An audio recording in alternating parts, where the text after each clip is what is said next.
Before we start, and this is specifically to the gentleman, if you're angry but not learning from this woman's content, you're wrong. Men see themselves as good, and women who follow Sheba 7 as evil. And you know what? Women who follow Sheba 7 see themselves as good, and they see you as evil. So it works both ways, which is the dating market. It is like a game of battleship. Each side is trying to get hits, i.e., money for women and sex for men. And I'm asking you guys, why aren't you playing it as such?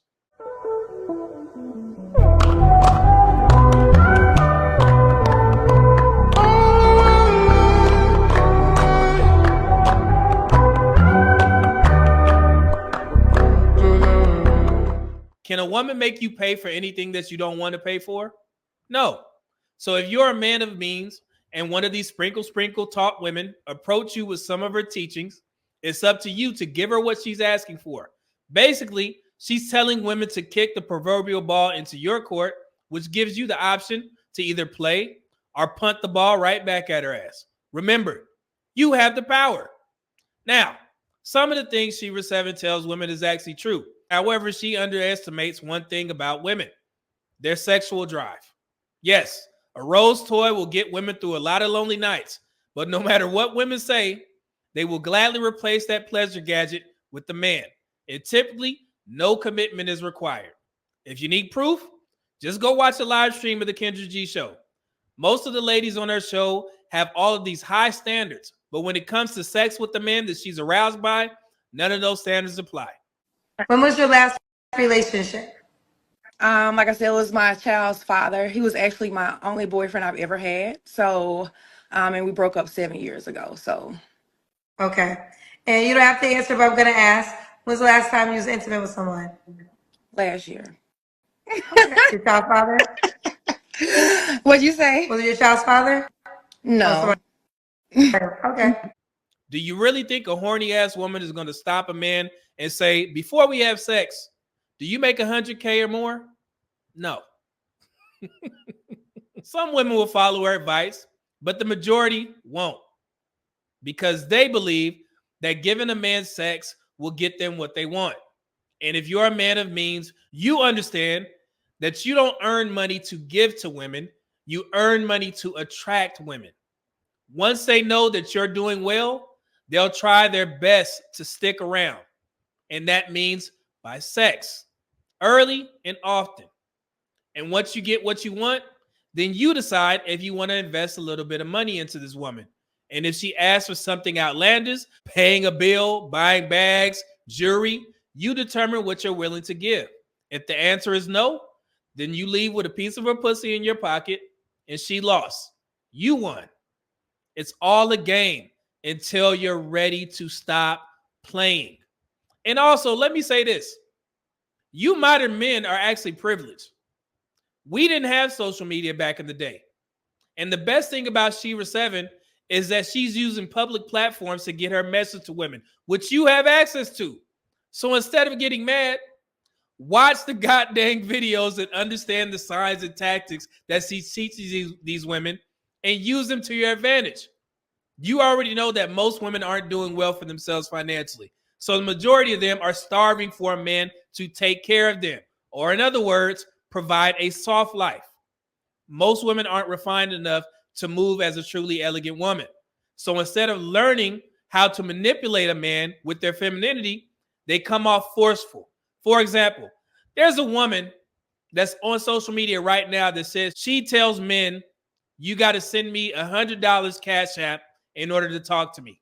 Now, what man of means who worked hard for his money is going to pay that fee? That's what simps are for.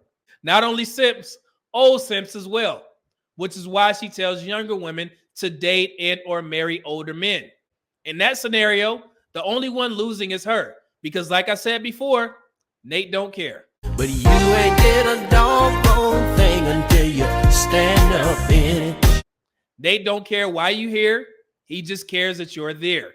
So if he gets to pump and grind on top of a beautiful woman in exchange for his pension plan before he heads up to the upper room. The upper room with Jesus. He's fine with that. These younger women are the ones who are going to need therapy for selling themselves to a man that she's not attracted to in order to get a couple of gifts. And at that point, it's not a man's problem. Y'all understand? Okay. I want to be very clear on that, man, because I just don't understand the issue when you guys have all the power. It's very simple, guys. If this protein shake was worth $5,000 and a woman comes up to you, hey, in order to have sex with me, I need you to give me that protein shake that's worth $5,000. If that sex means that much to you, here, lady, you can have it. If it doesn't, no, I'm going to keep my $5,000 protein shake and you go on about your way. She'll go find a simp or an old simp to try and get that $5,000 protein shake from him, but just not you. And there's no need to get upset at the woman because she's making money, which a lot of people are making money on social media by doing the same exact things. Y'all remember Derrick Jackson? Team Jackson, what's happening? Right? This brother made a fortune on the backs of black women telling them lies, and he was over there pumping and grinding, cheating on his wife. And you know what? He hasn't lost any followers. So we've seen this play before. If women aren't willing to accept the knowledge that other women are telling them, then at that point, you as a man, I mean, it can't bother you. You don't have a dog in this fight. It's not up to you. All right? So I just wanted to be clear on that. And I like this, man. Shepard Tracer said most men don't know they have the power. I know for me, I didn't. Yeah, and that's why we have these spaces. Kevin Samuels did an amazing job of helping men realize and know their worth. And I think that was missing, especially amongst black men, because black men, when we have standards, it's looked at as bashing. But who cares? You can have your personal standards and be done with it. Women are actually privileged because they get to hear what we've actually been saying for years behind the curtain or in the barbershops, as Kevin Samuels used to like to say. So knowing your worth is the first step to becoming a better man. Brother, if this sounds cocky, it is what it is. I spent 20 years in the world's greatest Air Force. Have y'all ever met an Air Force pilot? Your average fighter pilot is the cockiest person that you will ever meet in the world. Just like Top Gun, like the movie. That's all real. We're better than everybody. That's our philosophy. Have you ever met a Navy pilot? Some of the most cockiest, arrogant men in the world. Because you know why? They can be. Because they are valuable. They know their worth. It's called the Air Force for a reason. They know that. So being in the world's greatest Air Force, you develop a level of surety about yourself. I know I did. So whatever I wanted to do and I set out to do, I was going to do it because I knew that I was sure of my own self. I knew my worth. I know my worth. And I wasn't willing to put up with foolery. And these teachings were actually instilled in me by being in the military and learning from great mentors, learning how to be a man, standing on business, as the kids say, right? So yes, I want y'all to go, and we're going to do a review on this, and I can't wait. Y'all know who Jocko Willink is? He's a retired Navy SEAL, wrote a book called Extreme Ownership, and it's all about taking ownership while being a leader. It's one of my favorite books, and I've been marking it so I can actually do a live stream on it so I can explain to you guys how being a true leader actually works. It's not about beating on your chest and telling the world that you're an alpha man or you're a high value man. No, it's about taking ownership. You learn that very fast in the military, especially when you become a supervisor or, you start to lead men and women, because everything is your fault because you were responsible for them. So in that right, the black community is right by saying, well, yeah, if the black community is in shambles because of black men, they're right. But you know what? If we're deemed as the leaders and we're responsible for all of the issues that the black community have, then the decision to make it right is up to us. And we determine how we're going to make that right. And you know what? Some people ain't coming with us. You're getting cut off. And also, as leaders of the black community, we determine if we gonna stay with y'all dumbasses or not. That's how we decide to fix the issue in the quote unquote black community. So if y'all gonna keep running with this goddamn narrative by saying that black men are responsible for the community, okay, cool. Then we responsible for making it right. And in our eyes, it's leaving some of y'all dumbasses.